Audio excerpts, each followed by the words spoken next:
បាទរឿងរ៉ាវបាទច្របាច់បាទដោះជនរងគ្រោះឬក៏ហៅថាអ្នកជំងឺបងប្អូនណាដែលល្បីខ្ទោខ្ទីពេញបណ្ដាសង្គមមិនទាន់ចប់ទេបងប្អូនបាទមានគណនី Facebook មួយបានបង្ហោះថាច្របាច់ឡើងឆ្អែតហើយគម្រាមឲ្យនារីរងគ្រោះសុំទោសជាសាធារណៈទៀតសាហាវមែនរឿងនេះកាន់តែក្តៅហើយបងប្អូនបន្ទាប់ពីល្បីវីដេអូគ្រូពេទ្យធ្វើ CPR ឥឡូវបងស្រីខាងជនរងគ្រោះចេញមុខមកនិយាយការពិតទាំងអស់ហើយបាទអ្វីដែលធ្វើឲ្យគ្រប់គ្នាហួសចិត្តបំផុតនោះគឺប្អូនស្រីរងគ្រោះបាទបាទប្អូនស្រីរងគ្រោះតើបតែអាយុ17ឆ្នាំទេតែខាងគ្រូពេទ្យបែរជាបង្ខំឲ្យគ្រូសាលុបវីដេអូ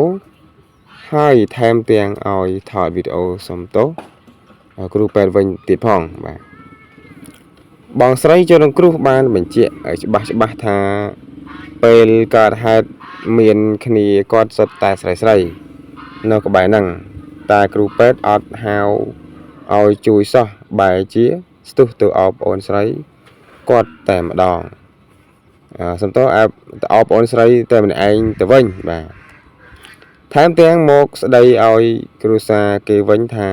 ជួយឲ្យនៅខុសទៀតបាទចុះបងប្អូនយល់យ៉ាងណាដែរចំពោះរឿងរ៉ាវមួយនេះតើការពិតបែបណាឲ្យប្រកាសជួយខមមិនបញ្ចេញមតិនៅខាងក្រោមនេះម្នាក់មួយមកបាទគឺជាគេថាគណនី Facebook ដែលគាត់បានបង្ហោះអញ្ចឹងណាបងប្អូន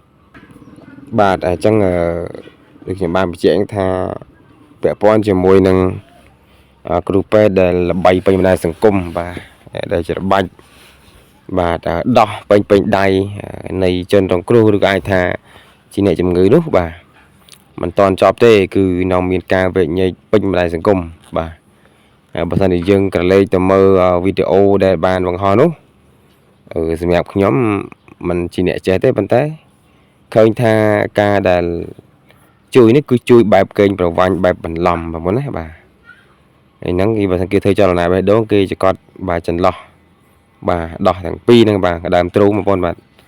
ហ្នឹងឲ្យវាមានចលនាបេះដូងឬក៏ចង្វាក់បេះដូងអ្នកជំងឺឬក៏អ្នកដែលស្លាប់គឺដឹងខ្លួនវិញបាទប៉ុន្តែគាត់មានណាបាទច្បាច់មកចំហៀងបាទអញ្ចឹងបងប្អូនយល់យ៉ាងណាដែរបើម៉ែខ្ញុំមើលឃើញថាមិនតន់តាមតោទេបងប្អូនណាបាទអរគុណបងប្អូនដែលបានស្ដាប់វីដេអូនេះបើសិនជាពេញចិត្តព័ត៌មាននោះបាទជួយ subscribe សម្រាប់រូបបណ្ដាដើម្បីទទួលបានវីដេអូបន្ថែមទៀត